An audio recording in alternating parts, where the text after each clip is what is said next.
So thank you very much for the invitation to this conference.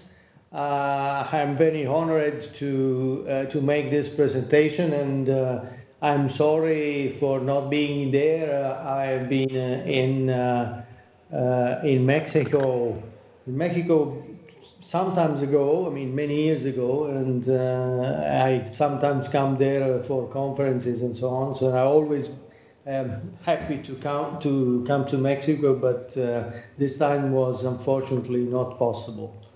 So I will speak very quickly regarding the Chainreds project. Next slide, please. The outline of my presentation will cover a little bit of introduction of infrastructures and some concept regarding the regional infrastructures. Then I will go a little bit into the details of the Chainreds projects, showing objectives and action, and then I will briefly describe the activities that have been performed so far and the achievements of the project. We have also at the end a very short final consideration.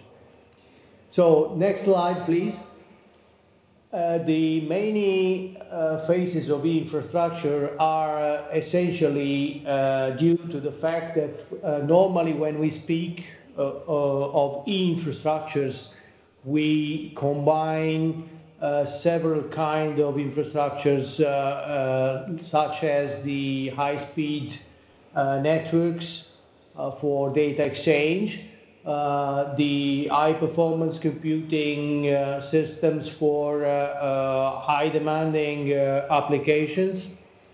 We also have grid computers, or cloud recently has emerged as one of the most interesting paradigms in the computing activities. And of course, all these activities of computing need data in order to make analysis, in order to produce scientific results, in order to provide science. So the idea is that data infrastructures are, of course, the highest level that we can act on, and these are also very important from the point of view of the activities that have to be done, including curation, access to data, availability of data, and so on. Of course, we should not forget that all these infrastructures are made for humans, for researchers, for students, and so we need to make this very easily accessible to humans, and we should also try to provide sufficient tools in order to favor the human groups or the virtual organizations, as we call them. Next slide, please. So why we do this?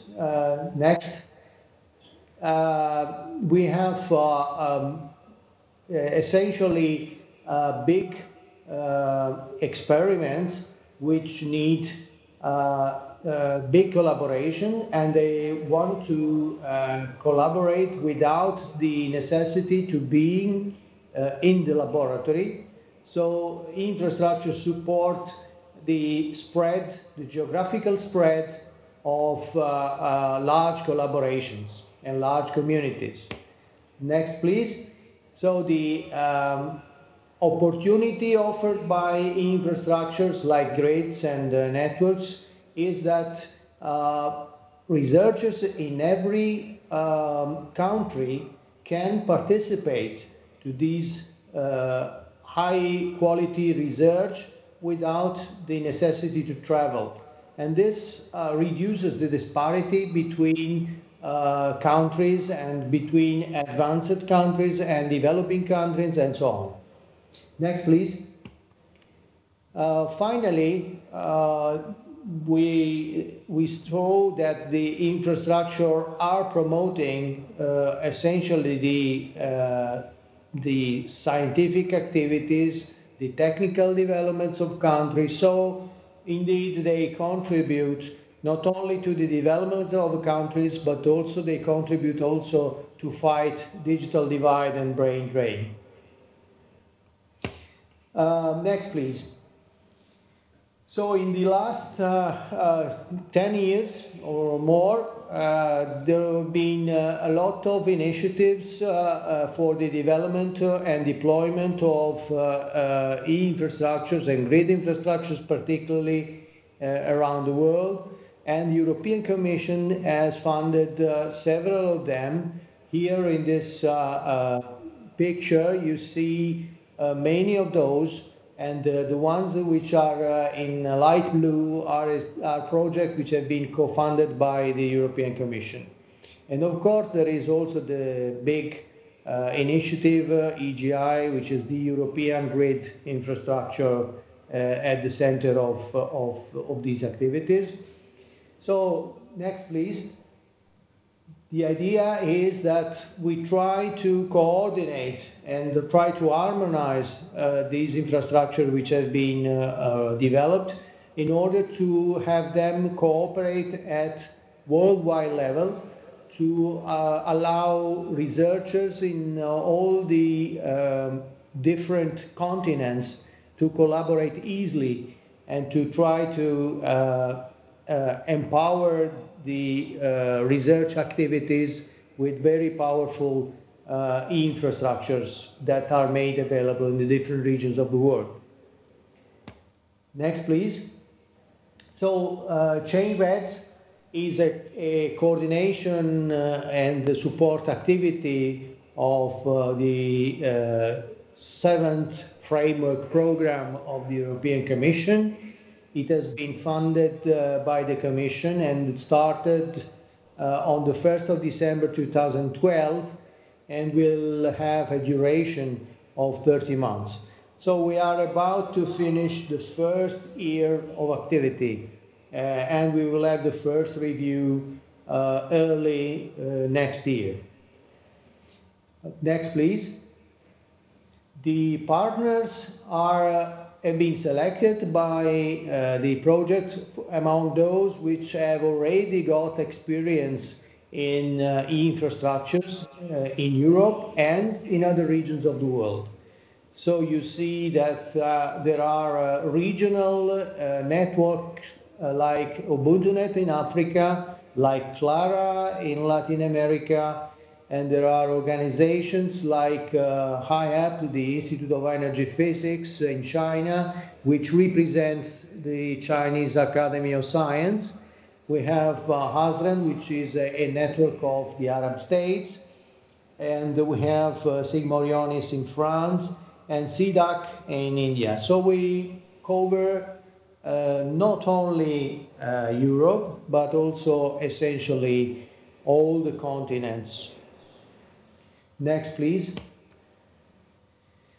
So the objective of the project essentially are to study the opportunities that are offered by the data sharing across different infrastructures,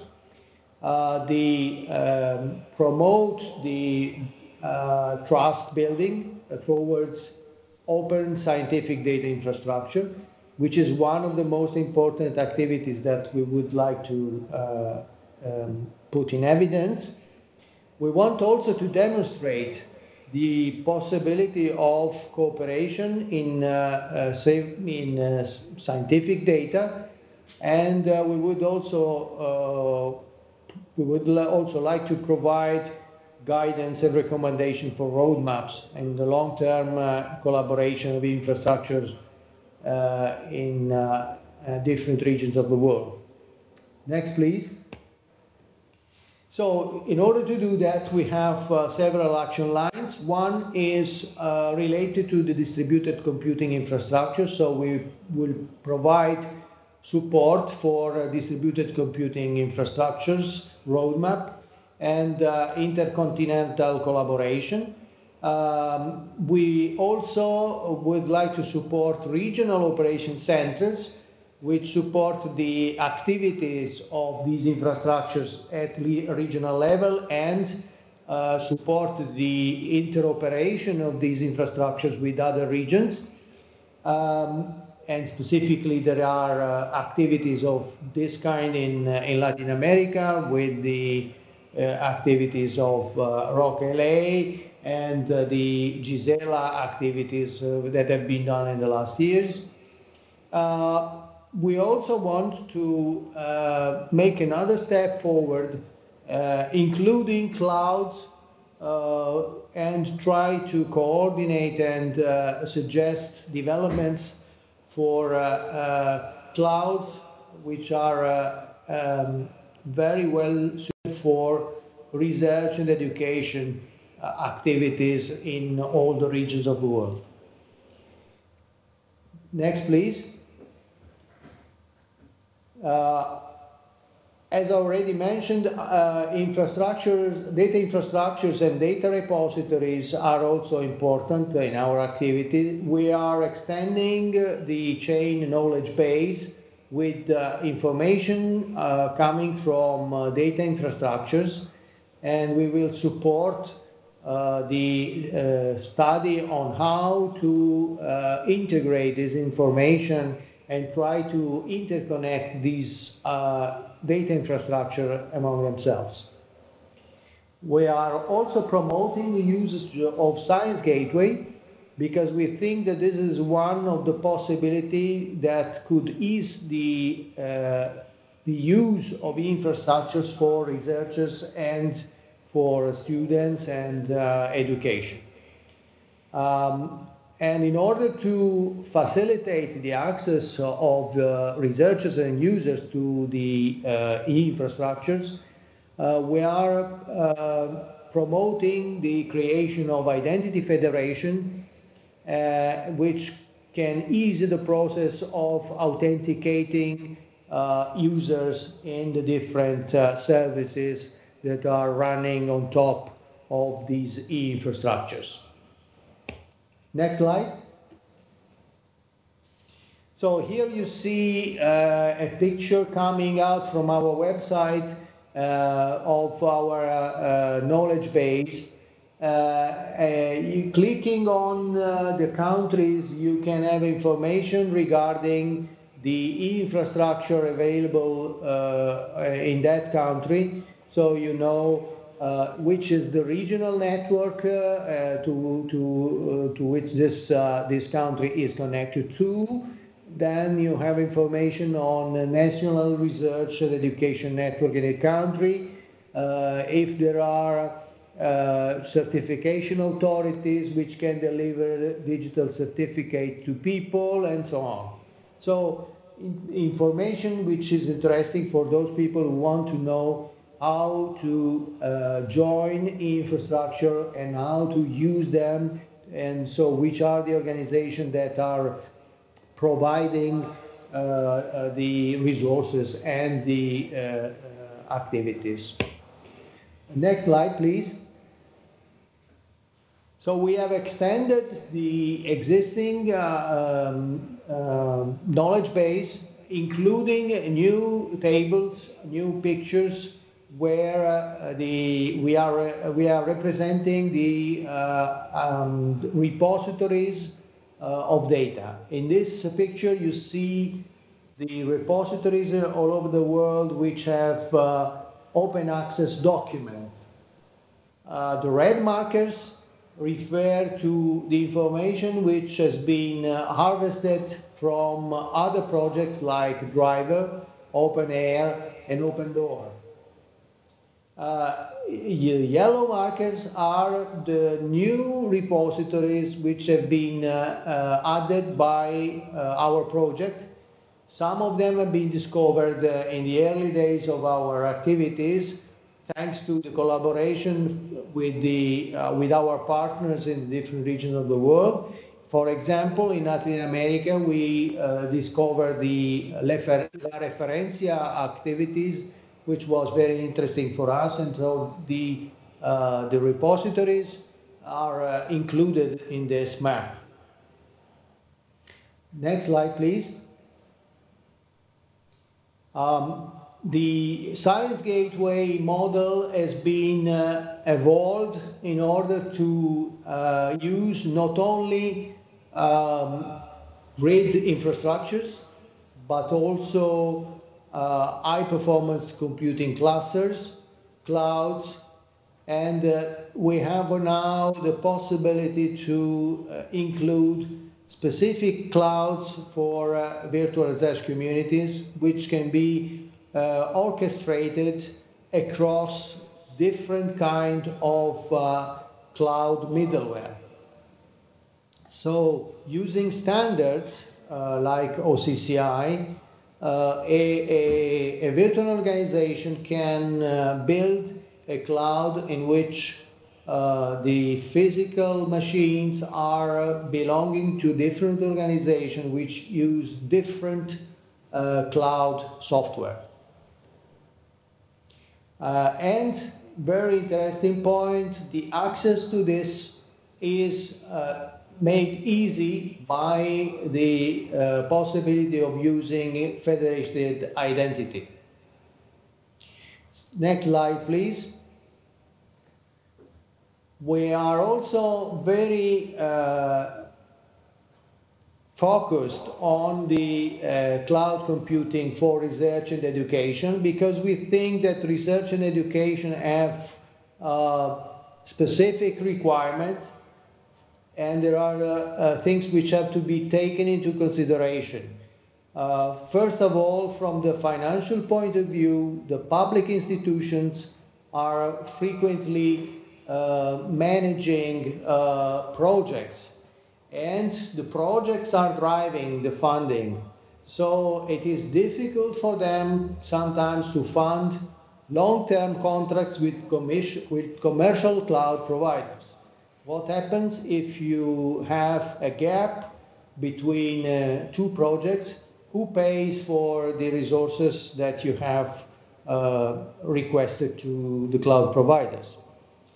And from the technical point of view, resource sharing is one of the issues, because typically research institutions want to collaborate, so you have to build security across several administrative domains, and you have to provide the possibility for those researchers to access different clouds that are used by different organizations. So the federation of clouds is an important concept, but it's still not a reality. Long-term preservation of data also is an issue. This data is preserved on a cloud, provided that you are able to pay for the support of this data. And it is a question mark what happens when you are not able to pay for this data anymore. Requirements of scientists are changing, because science is a very dynamical activity, and so the researchers are challenging the infrastructure, and they push for innovation. It is not clear that commercial providers will be able to follow this. So in case you need more information regarding the project, we have a website which is full of information, and you can find more details. You can find the documents produced by the project and so on. So I thank you very much for, next slide please. I thank you very much for your attention, and if there are questions from the audience, I will be happy to answer. Aplaudimos.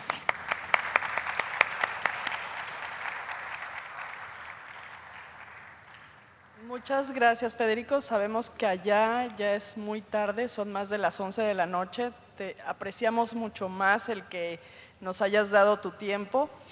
Quiero ver si la sala quisiera hacer alguna pregunta sobre este proyecto. Van a ir viendo cómo se encadenan los proyectos. Él habló de la referencia, el viceministro de Argentina habló del proyecto La Referencia, que lo estábamos proyectando a nivel regional. Ahora, al montarlo en el Science Gateway de Chain, ya se está proyectando a nivel mundial para que los científicos que están viendo esta documentación científica que se genera en América Latina ya sea visible a nivel mundial. Entonces, creo que se van enlazando estos proyectos y es muy importante reconocer que las tecnologías de la información y las comunicaciones y la infraestructura hacen que esto sea posible. ¿Preguntas? Federico, creo que fue muy clara tu presentación, te agradecemos muchísimo y esperamos que se sumen más gentes a la próxima generación de Chainreds, que empezará probablemente en 2014, y les deseamos mucho éxito en el fin de este proyecto. Muchísimas gracias. Thank you very much for your invitation. I've been very glad to participate to this conference. Thank you so much. Muchísimas gracias.